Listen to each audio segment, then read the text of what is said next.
जो भाग आहे हा तुमचा 11 नंबर आहे आणि हा भाग आहे 29.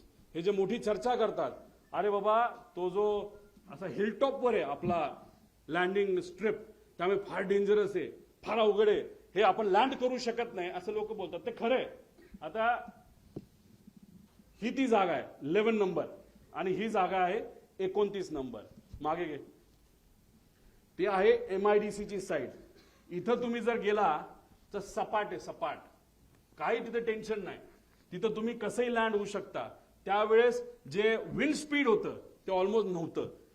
आणि विमान जेव्हा इथून लँड होतं त्याला अडचणी काय असतात, एकतर हे उंच आहे आणि इकडं जो सूर्य उगवत असतो तो स्क्रीनवर तिथं दिसतो.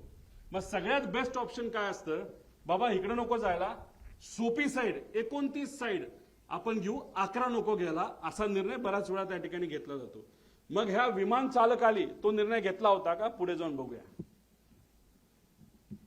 8:27 ला एअरक्राफ्ट करून रनवे 29 ची परवानगी मागण्यात आली. म्हणजे परफेक्ट फ्लॅट आहे. जसं तुम्ही 2023 ला ऍक्सिडेंट बघितला तर नुसतं घासत गेलं होतं, अशी कदाचित घटना घडू शकली असते. दादा जिवंत असू शकले असते. 29 नंबरची परवानगी तिथं ATC कडनं घेतली होती. ATC ती परवानगी दिली आणि 2 मिनिटांनंतर एअरक्राफ्ट करून रनवे 11 ची परत परवानगी मागितली. का, कशामुळे, काय कारण, प्रश्नच आहे. म्हणजे सोपं सोडून अवघड कशाला घ्यायचं. बर एकदा मागितली का, नाही. मग दुसऱ्यांदा परत 8:36 ला एअरक्राफ्टने गो अराउंड केल्यानंतर त्यांनी परत 29 ची मागणी केली. परत ती त्यांनी कॅन्सल केली. परत आम्ही 11 ला येऊन लँड करतो असं सांगण्यात आलं. निर्णय को पायलट घेत नसतो, मेन पायलट घेत असतो.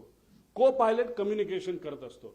मग या मेन पायलटला 29 जे सोपं होतं ते सोडून 11 नंबरच का पाहिजे होता, हे मात्र त्या ठिकाणी अजूनपर्यंत कळालं नाही.